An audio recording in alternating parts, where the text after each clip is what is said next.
என் பெயர் சங்கீதா. என் பெற்றோர் பெயர் ராமசாமி மாரிவேணி. என் கணவர் பெயர் ராம்குமார். நான் சுரண்டையிலிருந்து வாரேன். எனது பள்ளி படிப்பை நான் பங்களாசுரண்டையில் இருக்கிற வேன்புக் மேல்நிலைப் பள்ளியில் பயின்று வந்தேன். எனது இளங்கலை பட்ட படிப்பை காமராஜர் அரசு கலைக்கல்லூரியில் சுரண்டையில் இருக்கிறதுல படித்து வந்தேன். தற்போது ஜேபி கல்லூரியில் எனது கல்வியியல் பட்ட படிப்பை படித்து கொண்டு வருகின்றேன்.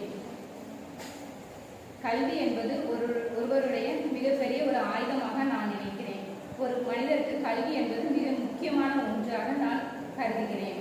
அதனால் நான் ஒரு நல்ல ஆசிரியராக வர வேண்டும் என்று நான் விரும்புகிறேன். அதற்காகத்தான் நான் இந்த பள்ளி படிப்பை படித்து கொண்டு இருக்கின்றேன். இப்பொழுது நான் ஒரு நீதி கதையை சொல்ல விரும்புகிறேன். நீதி கதையின் தலைப்பு என்னன்னா, உன் வளர்ச்சியை நீயே தடுக்காதே. ஒருவருடைய வளர்ச்சி எப்போதுமே அதிகமான ஒரு தடங்களாக தான் இருக்கு.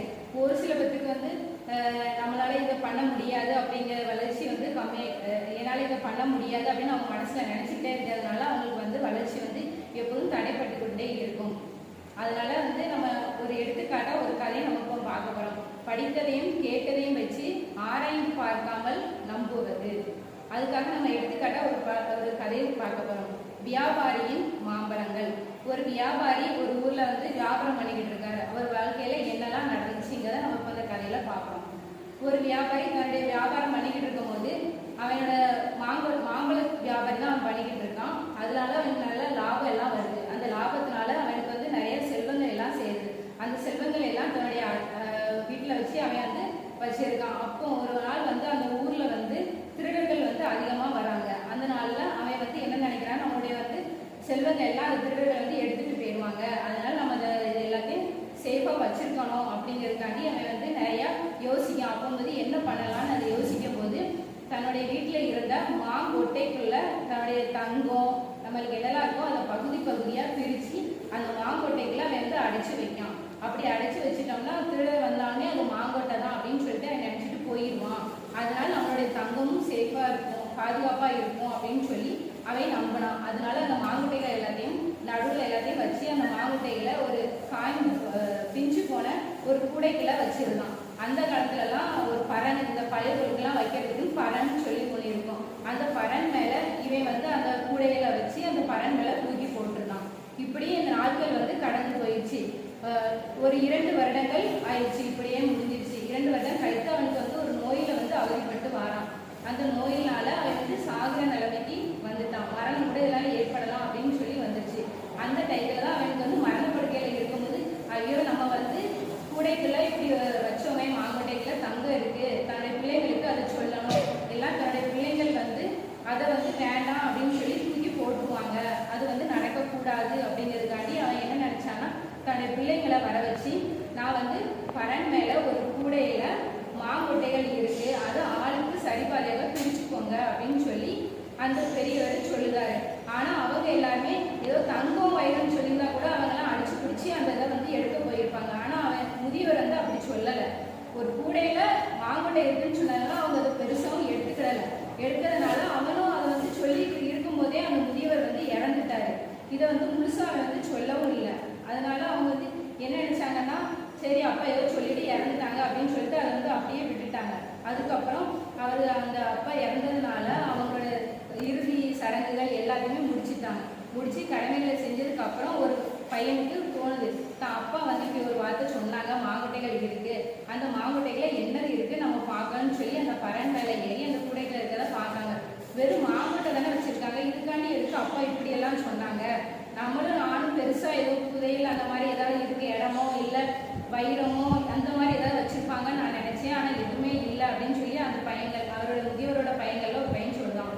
ஆனா அவங்க பையன்கள்ல ஒரு மூத்த பொண்ணு என்ன சொல்லுதாங்கன்னா, அப்படிலாம் இல்லை, நான் ஒரு கதையில படிச்சிருக்கேன், அப்படிதான் ஒரு அப்பா தன்னுடைய பிள்ளைங்களுக்கு மாங்கொட்டை கொடுப்பாரு, அந்த மாங்கொட்டையை மற்ற பசங்க எல்லாம் தூர போட்டுருவாங்க, ஆனா ஒரே ஒரு பையன் மட்டும் அந்த மாங்கொட்டையை எடுத்து அவரோட வயல்ல நட்டு வச்சு அதை வச்சு பெரிய மாங்காய் தோப்பையை உருவாக்கி அது மூலமா அவன் பெரிய பணக்காரனா ஆனான். அதனால நம்மளும் அந்த மாதிரி ஆகணும்னு தான் அப்பா நினைச்சிருப்பாரு, அதனாலதான் நம்ம அப்பா இப்படிலாம் நம்மளுக்கு கொடுத்துருப்பாங்க அப்படின்னு சொல்லி அந்த பொண்ணு மற்ற உடன் பிறந்தவங்களுக்கு கூட சொல்லுதான். ஆனா இதையும் அவங்க எல்லாரும் நம்புறாங்க. சரி ஓகே, நம்ம அப்பா இதனாலதான் அதை கொடுத்துருப்பாங்க அப்படின்னு சொல்லி தன்னுடைய வயல்கள்ல எல்லாத்துலயும் 50 மாங்கொட்டையெல்லாம் சரிபாதியா பிரிச்சுக்கிட்டாங்க. ஆளுக்கு 50 மாங்கொட்டைகள் வந்துச்சு. அந்த 50 மாங்கொட்டைகளையும் தன்னுடைய தோட்டத்துல இருக்கிற எல்லா இதுலையும் வச்சு நட்டு வச்சாங்க. ஒரு மாங்கொட்டை முளைக்கன்னா மினிமம் 2 மாசத்துல இருந்து 3 மாசமாவது ஆகும். ஆனா அந்த மாங்கொட்டைகள் வந்து முளைக்கவே இல்லை. ஆனா அவங்க யாருக்கும் சந்தேகமும் வரல. ஆனா என்ன ஒரு 3 மாசம் அப்படியே ஆகுது, 4 மாசம் ஆகுது, ஒருத்தருக்குமே சந்தேகம் இல்லை. என்னவா இருக்குன்னு யாரும் யோசிக்க கூட இல்லை. தான் புத்தகத்துல படிச்சதை வச்சு அவங்களும் நட்டுட்டாங்க. ஆனா அதுக்கு வளரலை அப்படிங்கிற எண்ணம் வந்து அவங்களுக்கு வரவே இல்லை. அதுக்கப்புறம் அந்த பெரியவர்கள லாஸ்ட் இளையவனோட தோட்டத்தை வேலை பார்க்குற ஒருத்தனுக்கு மட்டும் அந்த ஞாபகம் வந்தது. என்னடா இது, ஒரு மாங்கொட்டைனாலே 2லேருந்து 3 மாசத்துல முளைக்கணும், இந்த மாங்கொட்டை முளைக்கவே இல்லைன்னு சொல்லி அவனுக்கு மட்டும் ஒரு யோசனை வந்தது. அதனால அந்த மாங்கொட்டையை பற்றி யோசிச்ச அந்த வேலைக்காரன் வீட்டில் போய் இருந்துட்டு நைட்டு ஒரு நாள் எல்லாரும் தூங்குனதுக்கு அப்புறம் அந்த பசங்கள்லாம் வராத டைம்ல நைட்டு ஒரு நாள் அந்த தோட்டத்துக்கு போய் அந்த ஒரே ஒரு மாங்கொட்டையை மட்டும் தோண்டி எடுத்து வீட்டில் போய் அதை உடச்சி பார்த்தோம். அதில் பகுதியாக தங்கம் இருந்துச்சு.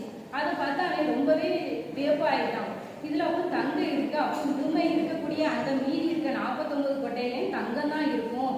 அப்போ நம்ம அதை எடுத்தே ஆகணும்னு சொல்லி அதுக்கப்புறம் மறுபடியும் வந்து அதில் இருக்க எல்லா தங்கத்தையுமே அவன் வந்து எடுத்துக்கொண்டான்.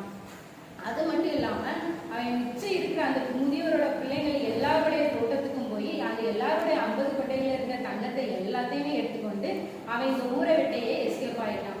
இதுல இருந்து என்ன தெரியுதுன்னா, நம்ம வந்து யாருமே ஒருத்தருடைய சொல்ல கேட்டோ இல்லை வந்து இப்படிலாம் சொல்லியிருக்காங்க, இப்படி ஒரு புத்தகத்துல இருக்குன்னு சொல்லி நம்ம அது வந்து அப்படியே நம்பக்கூடாது.